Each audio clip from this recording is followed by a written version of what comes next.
जर गुन्हा केला असेल, संपूर्ण समाज कसा काय तुम्ही दोषी धरणार?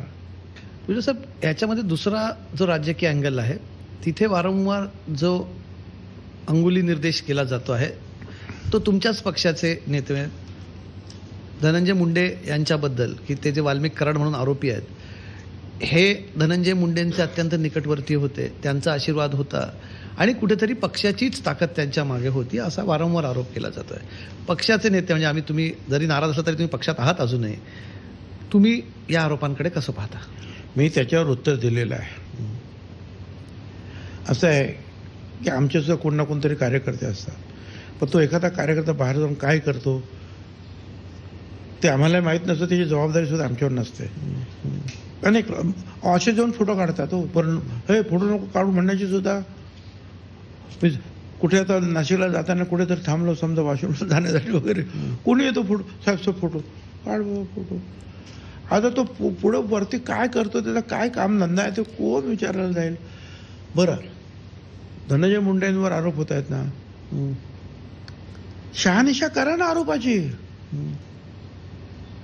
ते स्वतः म्हणतात करा चौकशी माझी काय करायची ती, आणि मग काय असेल त्याची चूक तर मग द्या त्यांना शिक्षा.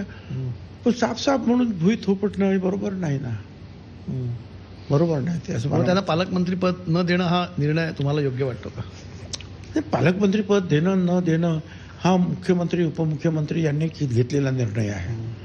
अनेक ठिकाणी ज्या इकडचा पालकमंत्री, इकडचा मंत्री, तिकडचा पालकमंत्री, तिकडचा पालकमंत्री, इकडे काय काय त्यांनी केले. आता ते आता मी त्याच्यामध्ये काही नाही आहे, मला त्याची काही माहिती नाही आहे. तुम्हाला वाटतं की अजित पवारांना दिल्याने तिथल्या तो सगळा सध्याची राजकीय घुसळण झालेली आहे, तर अजित पवारांनी पालकमंत्री म्हणून ते न्याय देऊ शकतील या सगळ्या प्रकरणाला?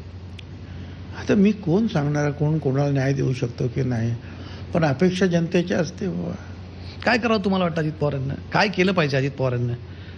अरे काय सल्ला द्या? ते उपमुख्यमंत्री आहेत, नेते, मी त्यांना कसं काय सांगू? मी एवढा उपदेश करणं एवढा मोठा थोडाच राहिलो. उज्ज्वल साहेब, दुसरा आणखी एक कदम, तुम्ही मगाशी पालकमंत्रीपदाचा विषय निघाला. नाशिकच्या पालकमंत्रीपदावरनं बरीच आम्हाला चर्चा होते, स्टे द्यावा लागला असं फार वेळा म्हणजे घडल्याचं मला